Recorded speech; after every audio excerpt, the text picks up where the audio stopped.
Welcome back to Honors Calculus. In this video, we are going to finish our discussion on continuity at a point by finally getting into the idea of continuity itself. So far, we've been looking at the mechanism of a limit, which is the underpinning of the idea of continuity in a more rigorous sense. Remind you that in a previous algebra course, you've probably defined a function as being continuous if you are able to draw the graph of the function without lifting up your pen, which is a great working definition for continuity and gives you a good visualization of what we're talking about when we're trying to talk about continuity. Keep that in mind. It still works. It's still the right idea. But now with the limit behind us, we can give a stronger definition of continuity that doesn't rely on this idea of without lifting your pen, which is difficult to work with mathematically.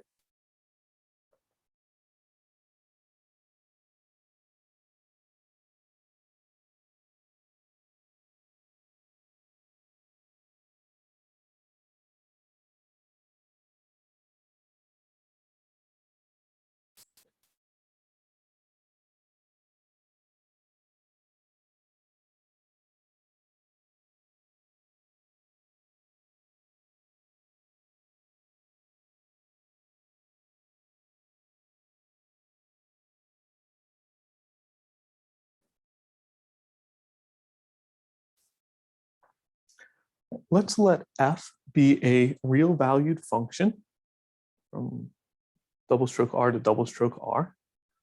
And let's let c be a real constant. We say that f is continuous at c if and only if the limit as x goes to c of f of x is equal to f of c. All right, so there's our definition of continuity. A function is continuous if you evaluate it and get the limit out. If not,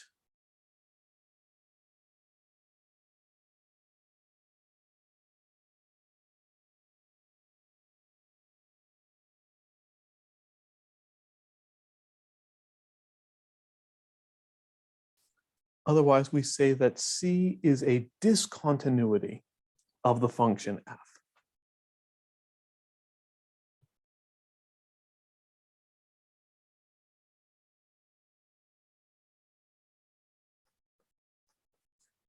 Right? So in order to show that a function is continuous, we simply evaluate the function, we evaluate the limit, and compare.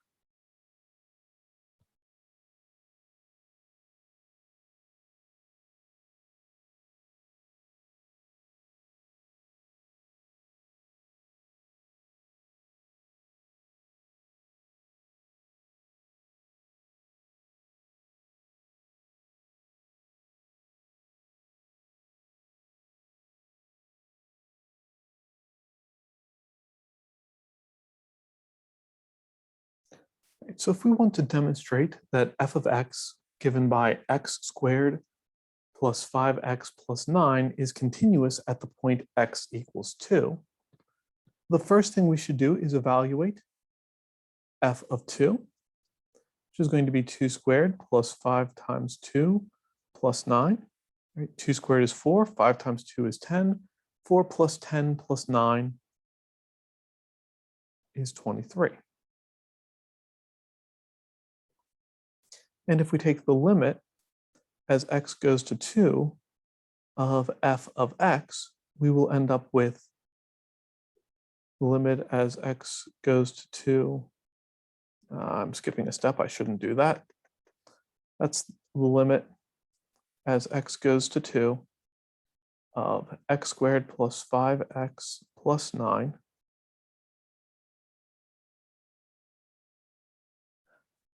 make that thing look like a plus sign.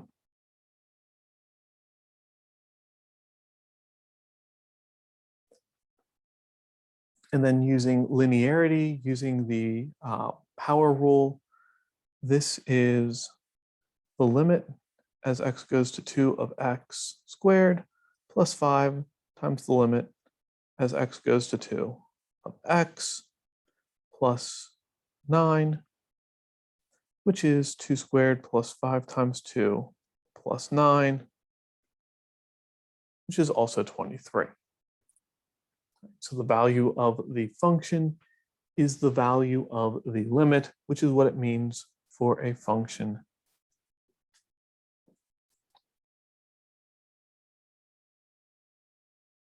to have or to be continuous at a particular point.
So let's let f be a real valued function. Let's let c be a real number constant so that c is a discontinuity of f.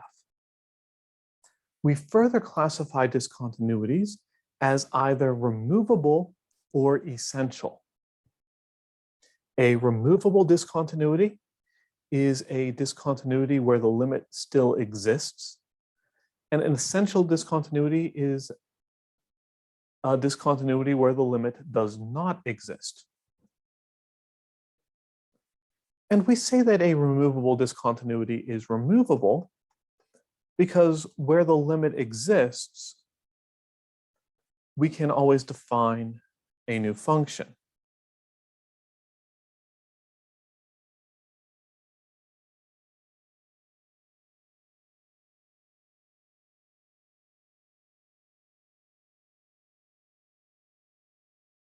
Right? Define g of x to be equal to f of x when x is not c, and define g of c to be the limit as x goes to c of f of x.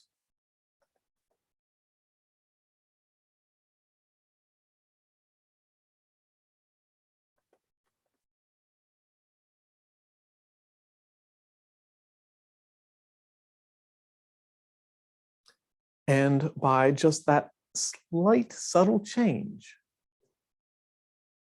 we have a function that is equivalent everywhere except at the point of question and is continuous. This is exactly the opposite of what we were talking about in an earlier video, where we saw that you could reduce a fraction and calculate a limit more easily. Now we're saying that by reducing the fraction, you go from a discontinuous function to a continuous function.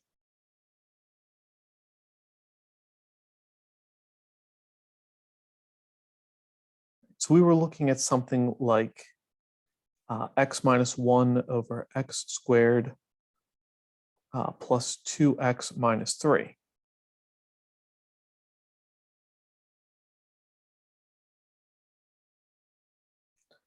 Right? This function is not only not continuous, but completely undefined at x equals 1.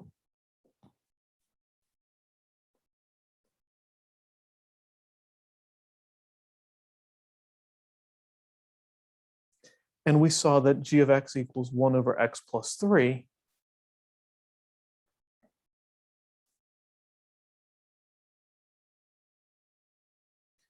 is the same thing as f of x when x is not 1. And we liked g of x because we were able to evaluate the limit by evaluating the function.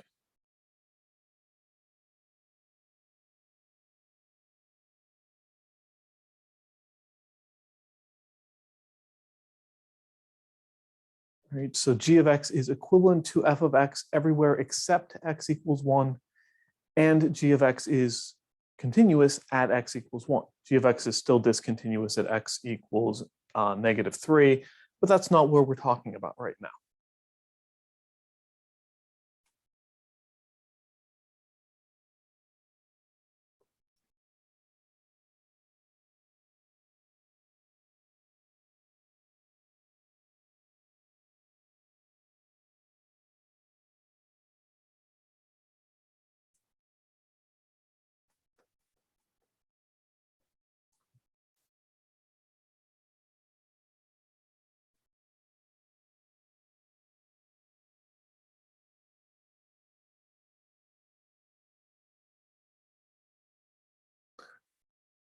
All right.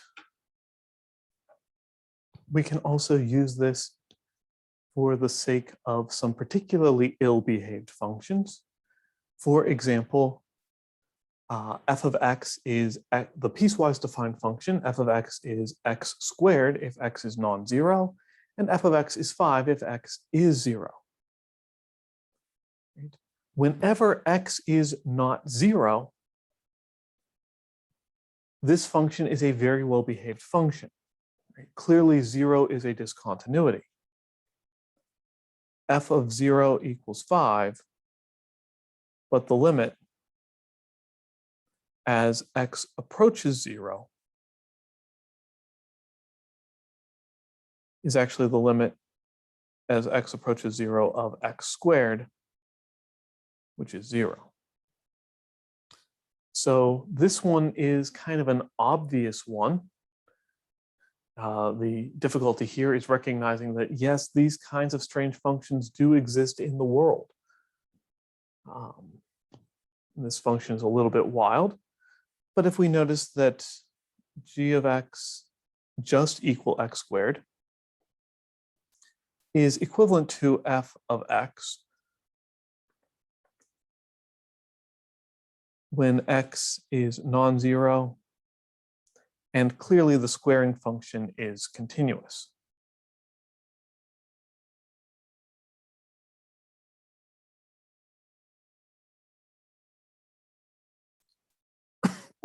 Excuse me.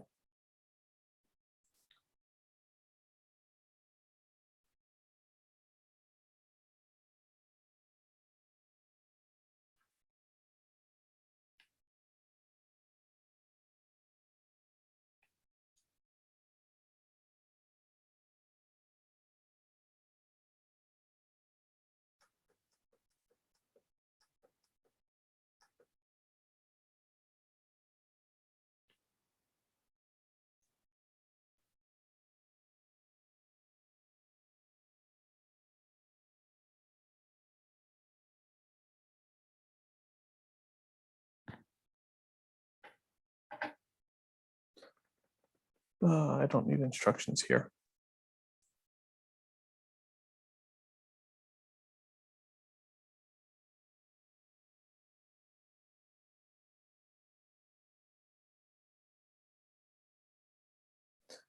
So let's compare that to this piecewise defined function. F of x is equal to x if x is less than 0. F of x is equal to x plus 1 if x is greater than 0. Right? Clearly, f is not defined at x equals 0.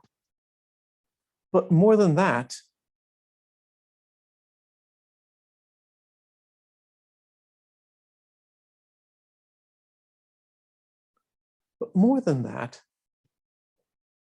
the limit as x approaches 0 of this function doesn't exist either. Right? The limit as x approaches 0 from the left of f of x is going to be the same as the limit as x approaches 0 of x, which is 0. And the limit as x approaches 0 from the right of f of x is going to be the limit as x approaches 0 of x plus 1, which is 1.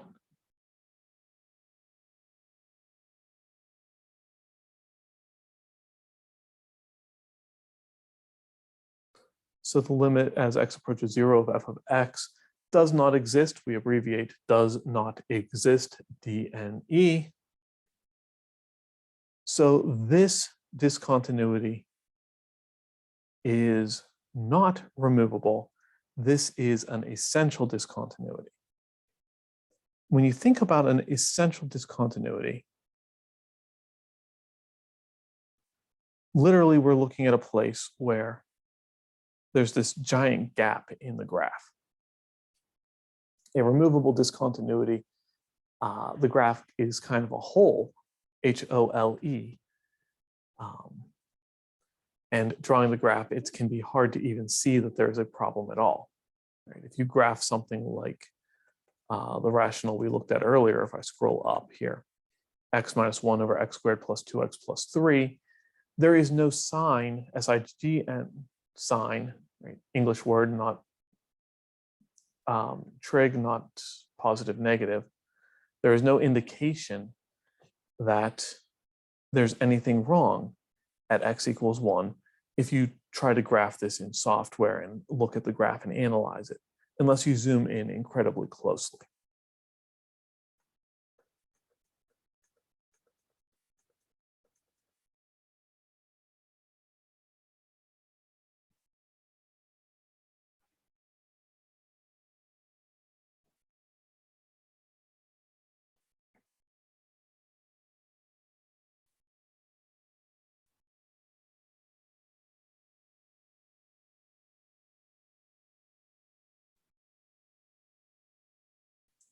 All right, let's take a look at one more. F of x is x minus 4 over 6 minus 3 square root of x.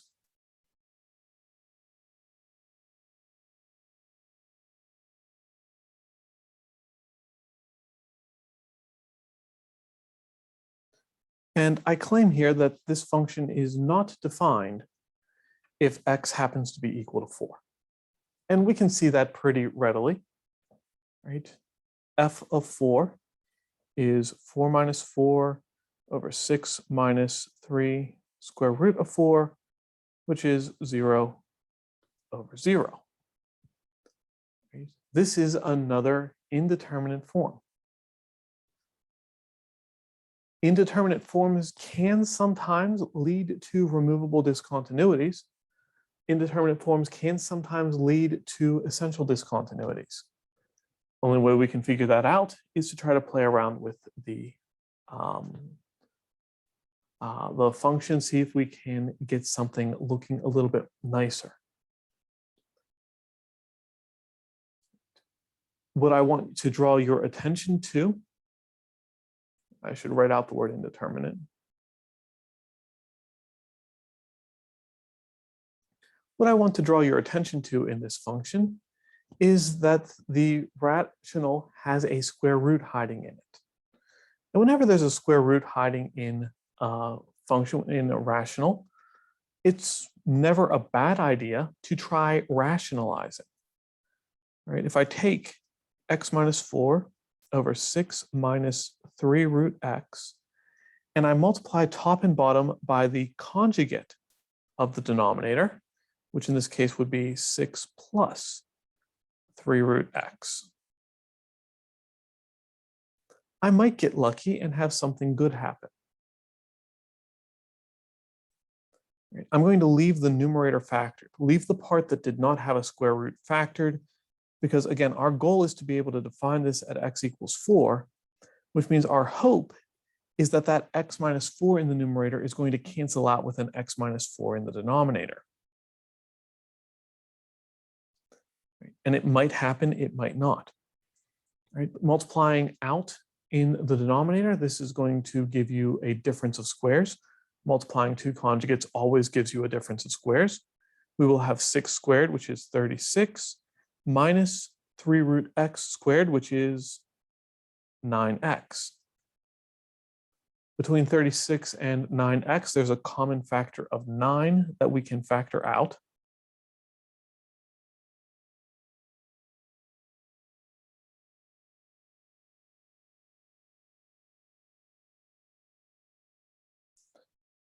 And a plus over here just turned into, or a minus just turned into a plus. Always something to pay attention to. Here, factoring out that 9, we see that there is an x minus 4 up here and down there. They do cancel each other out.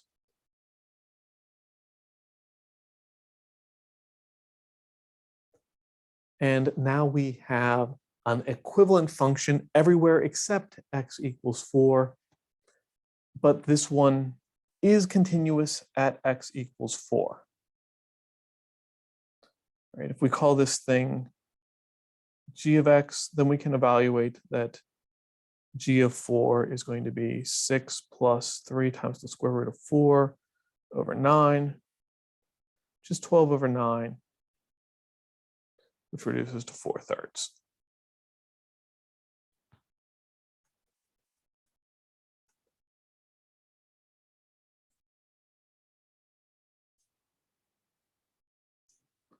Here's a function similar to that last one. I want you to take a look at f of x is 3 minus the square root of x plus 2 all over x minus 7.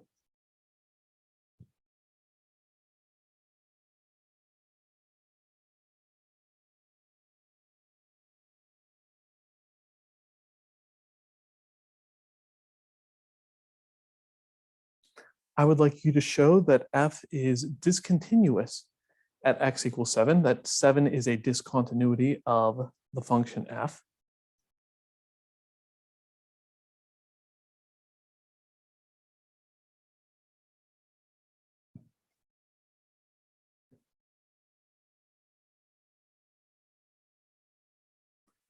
And then determine if the discontinuity is removable or essential.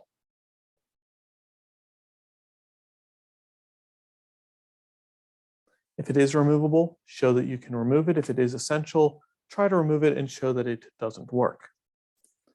Take a few minutes to work out that one, see where you come up with, and I'll see you in the next video.